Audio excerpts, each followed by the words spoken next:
What's up, guys? This is Webby back again for another exclusive podcast for you.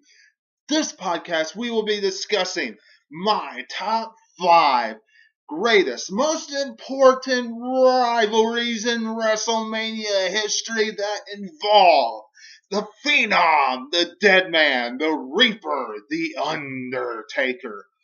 This year, The Undertaker will be making his 25th appearance at WrestleMania.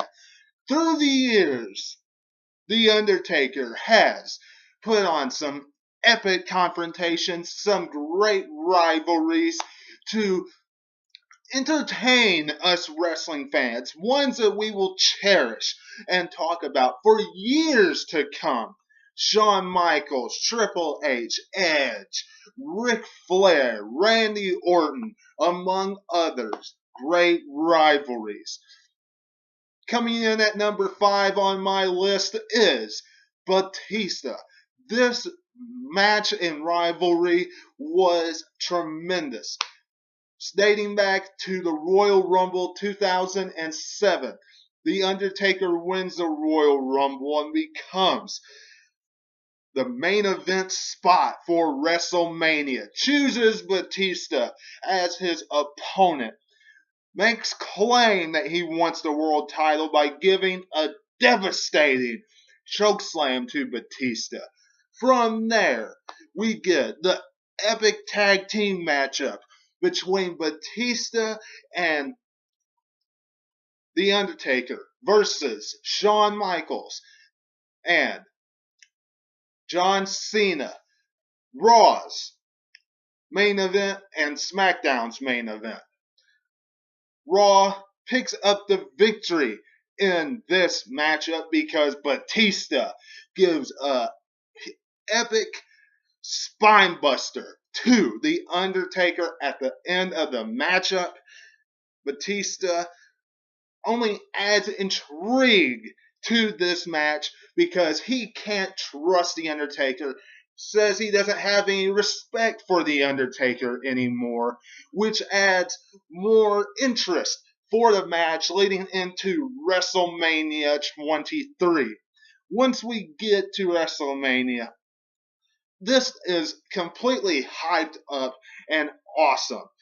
The match itself lived up to its hype, and The Undertaker is victorious.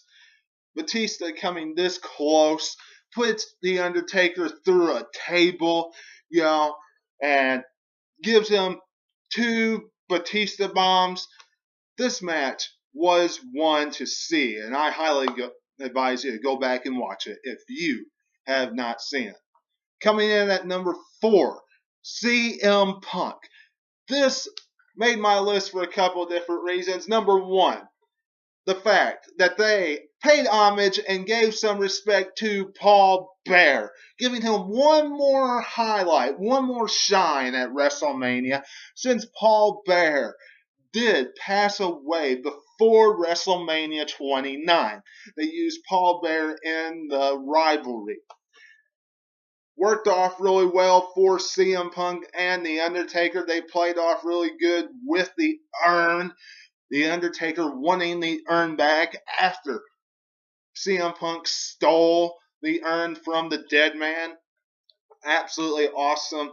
CM Punk was very entertaining, And then the match itself, CM Punk,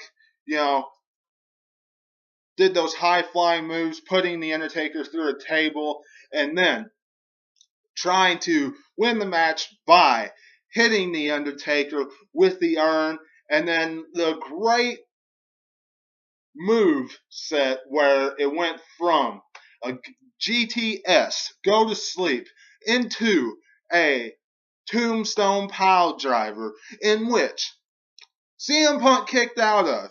That was a great set. And I tell you what, if you haven't seen that matchup, I'd advise you to go back and watch that one as well. Coming in at number 3 is the Big Red Machine, Kane.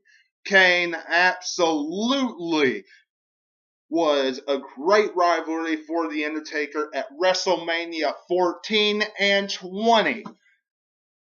Kane really getting a rub at WrestleMania 14, kicking out of 2 tombstone pile drivers, finally getting put away with the third one. The rivalry started at Bad Blood 1997, in which he came in and absolutely wiped out The Undertaker, ripped apart the Hell in a Cell, cost the Dead Man the matchup, Shawn Michaels winning.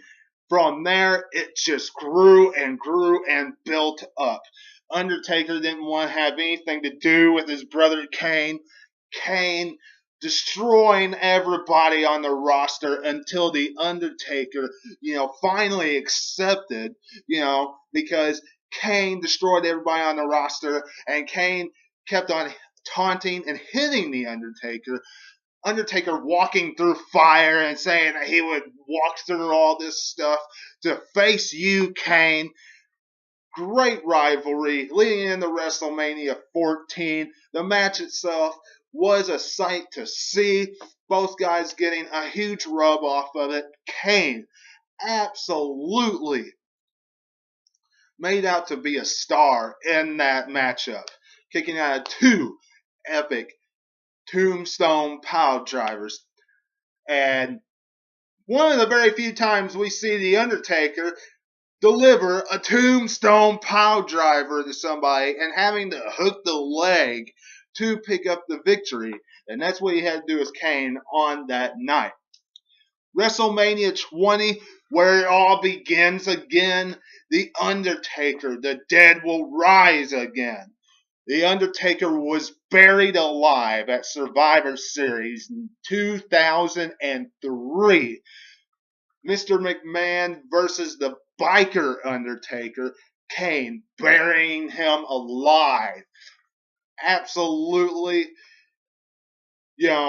was a sight to see. You kind of knew it was going to happen because you're not going to bury Mr. McMahon. But this led to the Royal Rumble of 2004, in which we started seeing signs of the Phenom, of his return. Interrupted the Royal Rumble matchup, and Kane was confused and just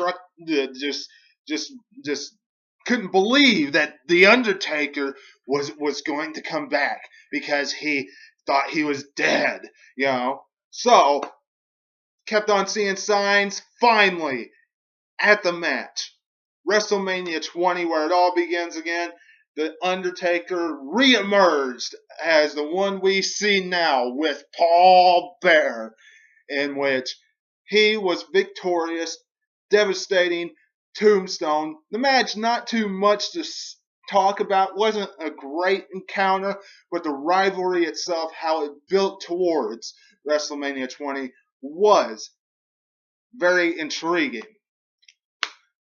Coming in at number 2, The Game, Triple H. Mostly for WrestleMania 27 and 28. WrestleMania 27, he wanted to get revenge on The Undertaker for retiring Shawn Michaels, coming out and challenging The Undertaker to a matchup. Undertaker coming out and staring. Next thing we know, we see Triple H coming down to the ring and pointing at the sign, giving him the suck it sign, and there's the match. The match is made. We knew it was on. So the match itself, Undertaker took an epic, brutal beatdown by Triple H. Took a tombstone by Triple H. Took a pedigrees by Triple H. Spine buster through a table by Triple H. All this stuff happened. Triple H did to The Undertaker. Now, Undertaker was victorious by that triangle choke hold that he has, In the end, it was all building to the following year. Hell in the Cell. WrestleMania 28, end of an era. We saw The Undertaker come out and challenge Triple H. Triple H saying no at first. He didn't want to do the job. He didn't want to end The Undertaker. It's not his place to. It's not the time to end The Undertaker. So, finally, after The Undertaker said that Shawn Michaels was better than Triple H, Triple H accepts. Inside Hell in a Cell, Shawn Michaels is made the special referee. Pretty good matchup, pretty good encounter. Honestly, these guys laid it all on the line. It was a sight to see, and one we will never forget, one we will never see again. Coming in at number one that we will talk about for years to come, a rivalry that has set the tone for other rivalries at WrestleMania, other matches at WrestleMania. The Phenom versus Mr. WrestleMania. Icon versus Icon. WrestleMania 25 and 26. These two matches, by far, the best two matches that you will ever be able to see at WrestleMania. If you have not seen them, go back and watch them. Shawn Michaels' career ended at WrestleMania 26 by The Undertaker. Shawn Michaels, WrestleMania 25, the entrance itself was great because he was kind of making fun of The Undertaker. Came in with a white hat and a white robe, just like The Undertaker did, except it was all light. It wasn't all darkness. The match itself was great. Took a couple, 3, 4 tombstones to put Shawn Michaels away. Shawn Michaels getting on top of the rope, jumping off, and got caught by the dead man into a tombstone. And that's how the match was finally ended. WrestleMania 26, the rivalry all started when he wanted to face The Undertaker one final time. And The Undertaker said no. The Undertaker wasn't going to defend his championship against Shawn Michaels. Shawn Michaels cost him the championship at Elimination Chamber. Chris Jericho became the champ. All this culminated at WrestleMania 26, where it was career versus streak. Very good encounter. Shawn Michaels' career ended. All this happened.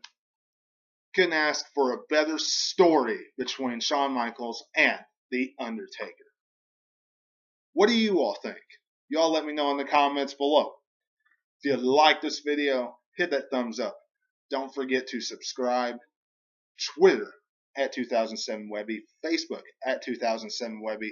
Until I see you again, this is Webby, and I'll catch you on the other side. Talk to you later.